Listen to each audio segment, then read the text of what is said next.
my name is Tyler, and I'm a firefighter here at KCFR.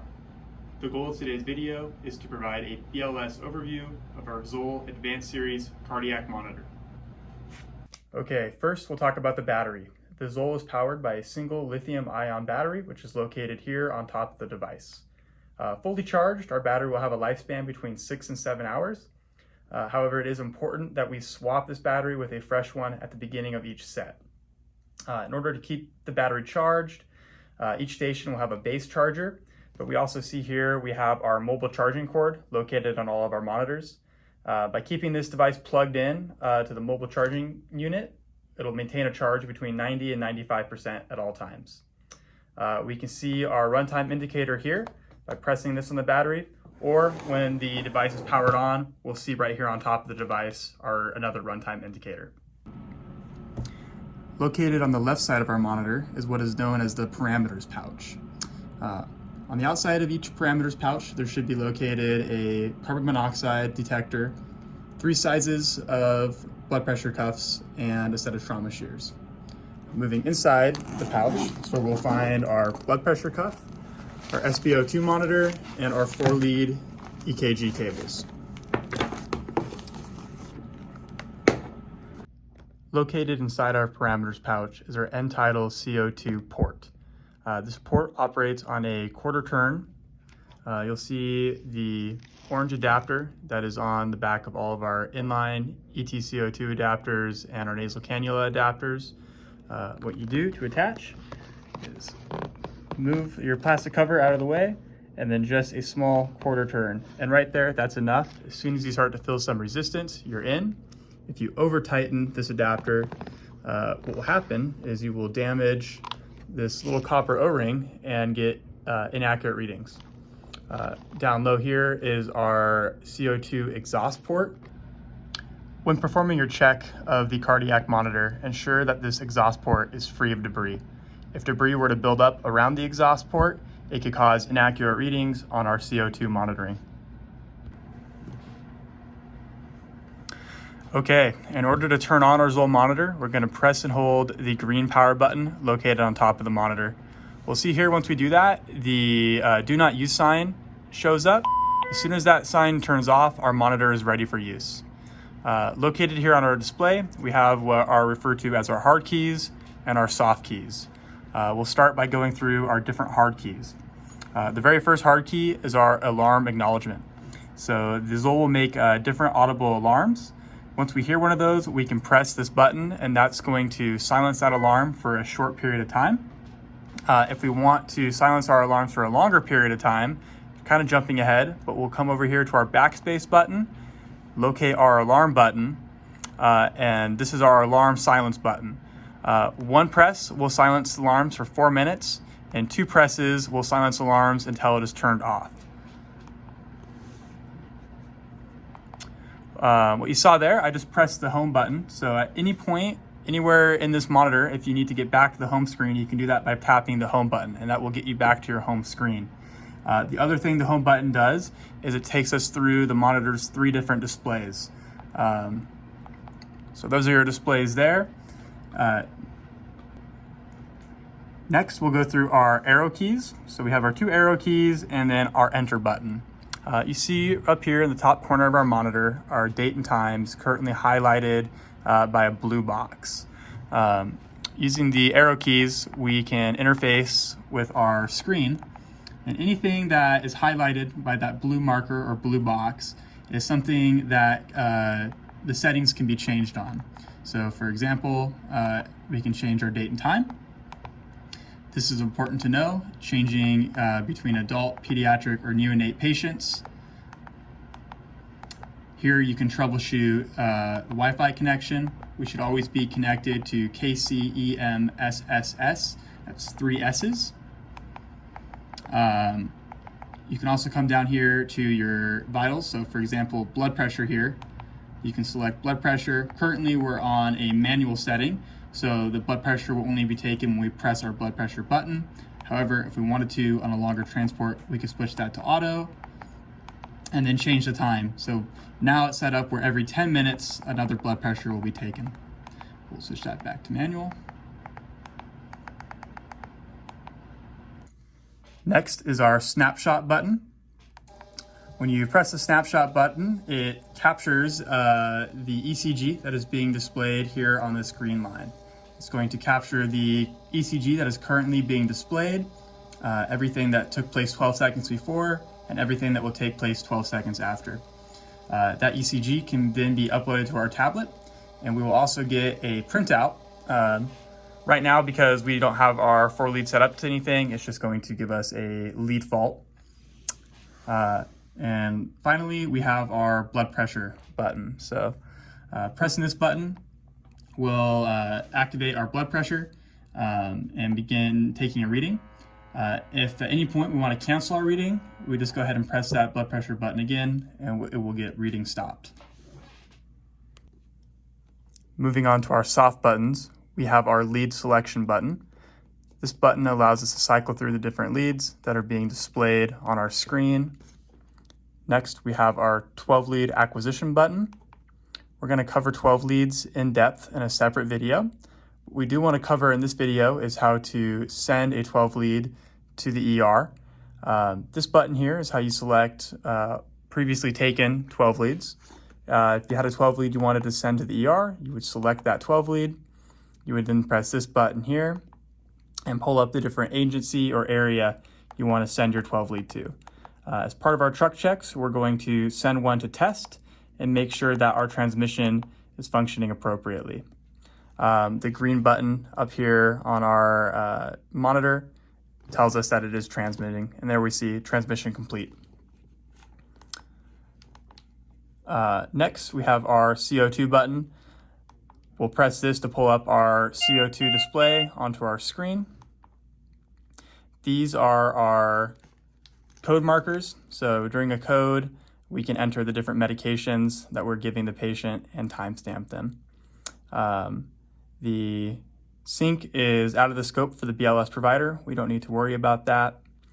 And then down here, our last button is how we do a printout of anything that's on the screen. When we do the manual printout, it will print until we stop printing.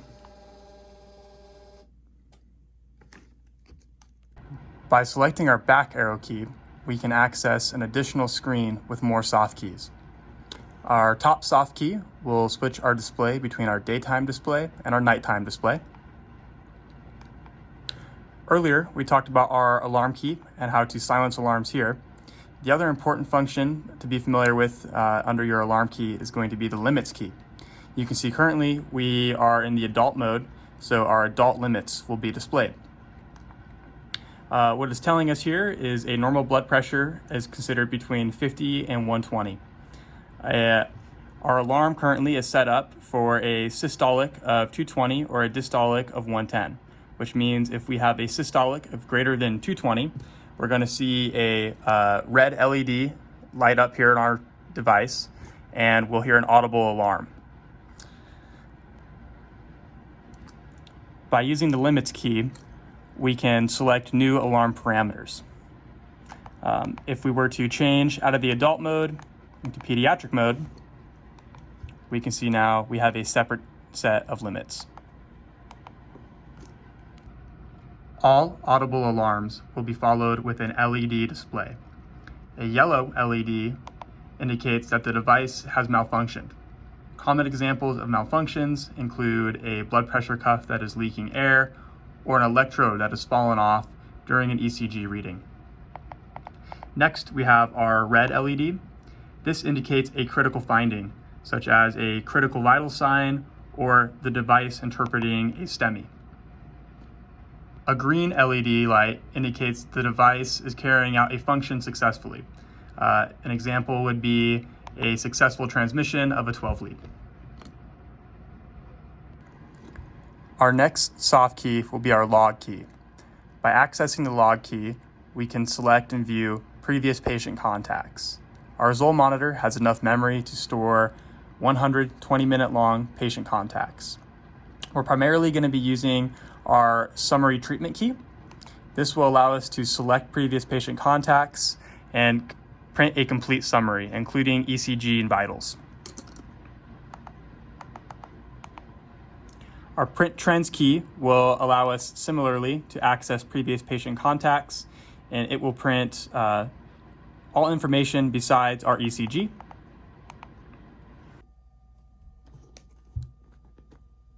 Our trend settings key will allow us to change the display on the actual printout we get from our paper. Our USB key will allow us to download patient contacts onto a USB. Our patient transfer key will allow us to send different patient cases using Wi-Fi. And then our garbage key allows us to delete previous patient contacts. Next, we have our settings. And our settings are primarily going to be used by technicians, so we're not going to talk too much about that. Using our backspace key one more time, we can access our TBI key. Our TBI key will pull up a useful display for treating TBI patients. And that is going to be it for our soft keys. On the right-hand side of our monitor is our critical access side. Located in our first pouch on our critical access side will be our CPR pads, our 12-lead EKG cables, and our ETCO2 monitoring devices. In this next pouch here, we're going to have extra CPR pads, and on our exterior pouch, we have our electrodes for our EKG cables. We're going to talk some more about our CPR pads. So we use the START CPR pads. A BLS provider needs to know how to function the monitor in AED mode.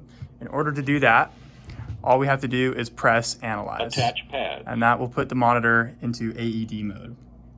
As part of our truck check, we need to make sure that our pads are functioning correctly, and we're going to run a test. In order to do that, you'll see on your defib cables, you have your test adapter. You're going to unplug your pads from your cable, and you can see there it's indicated this side up and this side up. They'll connect here. Check pads. And on our test device, it says 30 joules. So we'll come over to our energy select, and we're going to select 30 joules. We'll then charge the device. At this point, if you needed to disarm your device, you would do that by pressing the disarm button. You don't want to be touching the device when you deliver the test shock. And we see there that the test has passed and the shock was delivered. Okay. On the rear of our monitor, we have an additional exterior pouch. This pouch is designed to carry an additional battery, razors, and a pediatric SpO2 monitoring device. However, the contents of this pouch may vary from monitor to monitor, so take some time to get familiar with what your unit carries. Next, we'll talk about swapping rolls of paper. Our paper tray is going to be located on the left side of our monitor inside of the parameters pouch. Currently, there's not a roll of paper inside of the monitor, so we see our yellow light flashing, and we're also getting a display on the front of our monitor right there telling us that we are out of paper. A couple ways to tell if you're getting low on paper. You'll see a similar display telling you that you're getting low, and on our printouts, we'll see a thin red line indicating that we are low.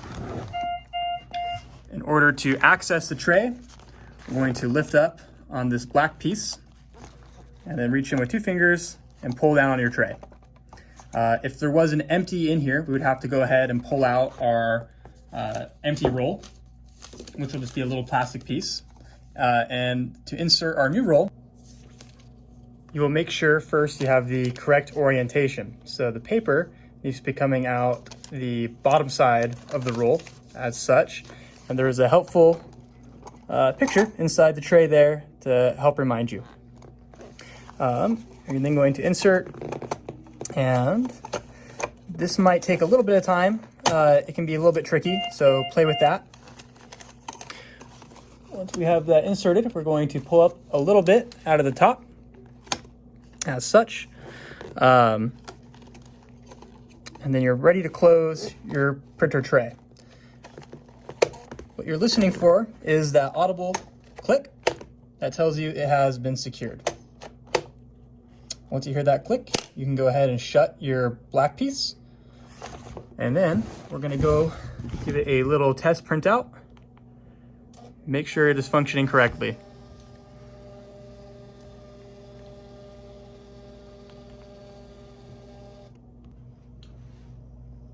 Finally, we want to talk about cord management.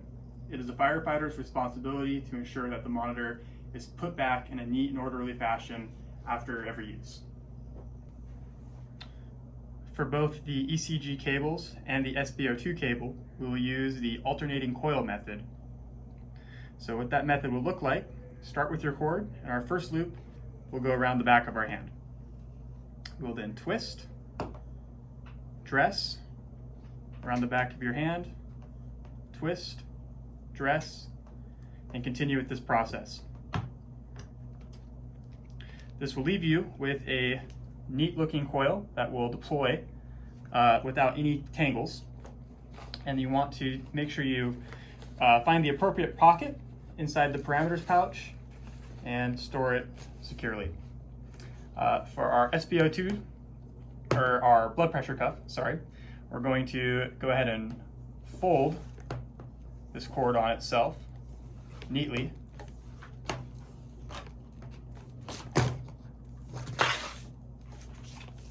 And once you have it all folded up, you're going to actually place it inside of your cuff. I like to wrap it, give it one roll so it's secured by the Velcro. You can go ahead and then dress that. So your blood pressure cuff is in the center of the roll, and that will keep itself stored neatly. We'll place that there in the parameters pouch. Take some time to practice with those cables and develop a system that works for you, so every time when you're ready to deploy your device, you know it's going to be neat and ready to go. This concludes the BLS overview of the Zoll Advanced Series Cardiac Monitor. Thank you for taking the time to watch this video, and remember, service first.